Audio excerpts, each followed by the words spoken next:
Virginia Lupino of Indivisible Ulster. The clear winners of the November election are America's 815 billionaires. They now hold a record-shattering 6.7 million of our national treasure. Now, Republicans have promised to protect and expand those riches with more tax cuts. With their extreme, unchecked wealth, billionaires are being allowed to dominate our society, destabilize our economy, and endanger our democracy, while often paying little to no federal taxes. Shame, shame. I'm Miriam from Columbia County, and New York 19 votes. The Republicans-controlled Congress wants to make permanent the Trump tax cut for the rich, which would otherwise expire at the end of this year. Continued tax cuts for the rich will result in slashing services we need.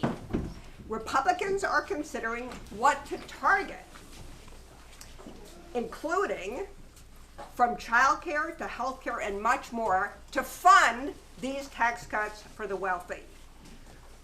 Republicans' chaotic attempt at the budget freeze have already hurt people across the lifespan, from children to adults, from Head Start to Meals on Wheels. Do you, like me, rely on Medicare? Do you have a loved one in a home funded by Medicare? Are you a veteran who gets health care funded by the government? You and all of us will suffer from the cuts being planned. We need fairness and compassion, not breaks for the wealthy and blatant disregard for meeting our needs. Let's all fight for fair funding that does meet our needs. Join us. Yeah.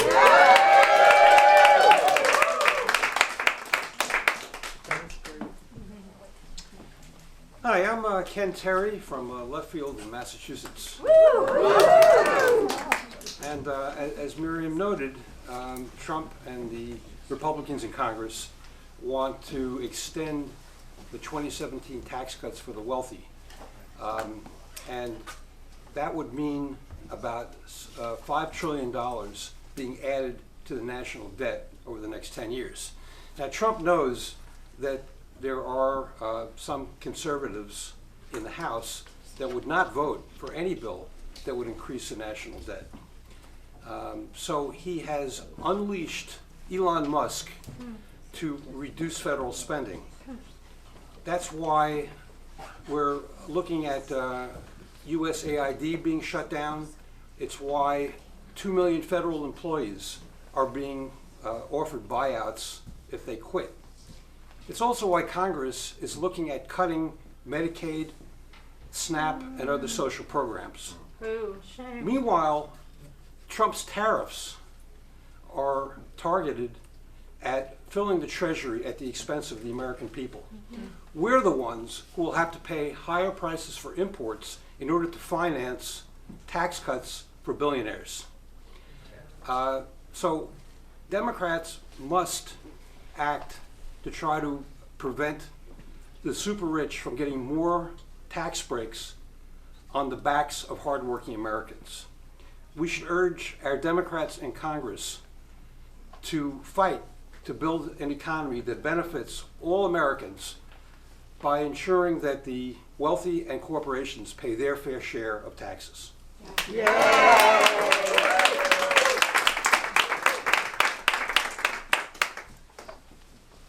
Congressman Pat Ryan is currently in Washington, D.C. Here on his behalf is Deputy Chief of Staff Dan Torres.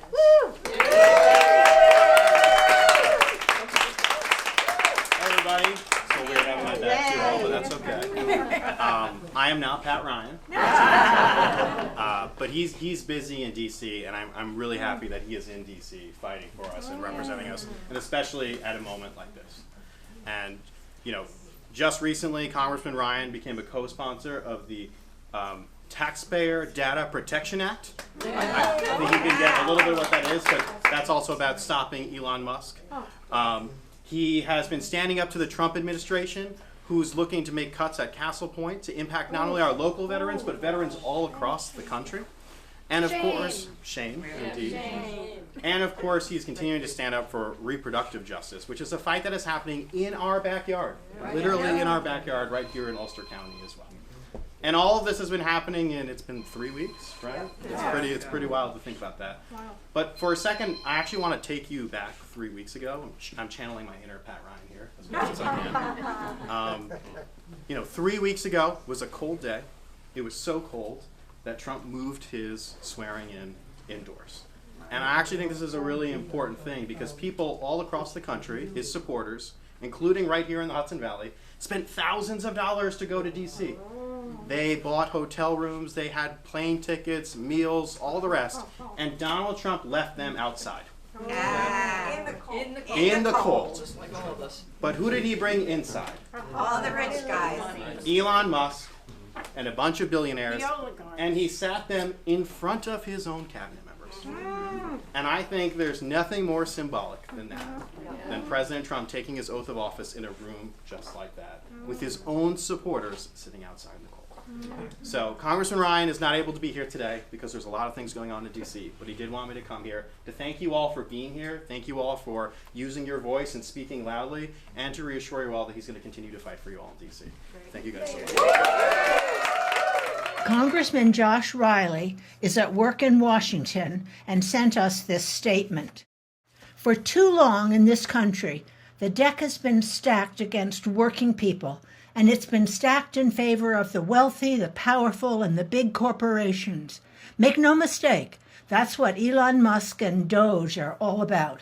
They want more giveaways for his big corporations and more tax breaks for Elon and his billionaire buddies, and they want all of us to pay for it. We're not going to let that happen. Now I'm pleased to introduce State Senator Michelle Hinchey, who is fighting on our behalf. Hello, everyone. When I say tax cuts, you say not for billionaires. Tax cuts. Not for billionaires. Tax cuts. Not for billionaires. And yet that is what we are facing right now. I want to be very clear and say that what we are experiencing at the federal level is not normal. We have effectively a shadow government of billionaires and oligarchs, the wannabe oligarchs of this country, who are making choices on behalf of the American people who did not elect them. And it's not that we did not vote for Donald Trump, it's that Elon Musk was not on the ballot. Mark Zuckerberg was not on the ballot. Other billionaires were not on the ballot. And yet they are making choices, they are hiring people and invading our agencies and removing people from their jobs without any actual authority. And yet our federal government, our president, is allowing that to happen. They are making choices on what that means for you and me and you and our neighbors and everyone else across this country without any responsibility to what it is that we need or who we are or what we want for our future. Most of the campaign, arguably, came down to affordability. Affordability was in every conversation at every level of government in every campaign across the country. And yet now, in execution of, in the moment, supposed to be putting in place the policies to help working people and everyday Americans deal with affordability and the affordability crisis. Instead, we're jacking up costs for goods across the country with unnecessary tariffs that are actually being used more as sanctions than they are as tariffs. We're looking at tax cuts for working people who can't afford their rent or their utility bills, or not tax cuts, we're actually looking for tax increases for people who cannot afford their utility bills or their rent, and tax cuts for people who have billions of dollars in the bank and who are shareholders on shares for other billion-dollar corporations across the country. That is not an answer to the affordability crisis. That is doubling down on the affordability crisis. And we cannot and we will not stand for it. And so this group, thank you. This group and so many others like it across the country are coming together to do everything we can as everyday Americans to push back on the nonsense and to push back on the fear and the chaos that is happening at the federal government, because it's our responsibility to not stay quiet. It's our responsibility to say this isn't normal. It's our responsibility to wake people up and let them know that it's okay to be concerned about this moment and to recognize that it's not just a different party that's governing, but it's a complete abolishment of the ideals and the institutions that we believe in America, in our American democracy. That's what's happening right now.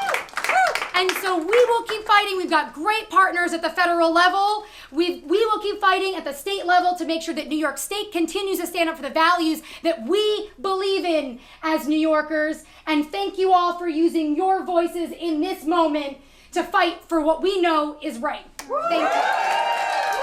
When veterans' health is under attack, what do we do? Stand up. Hey, when Meals on Wheels is under attack, what do we do? Stand up. When Social Security is under attack, what do we do? Stand up. When Medicare is under attack, what do we do? Stand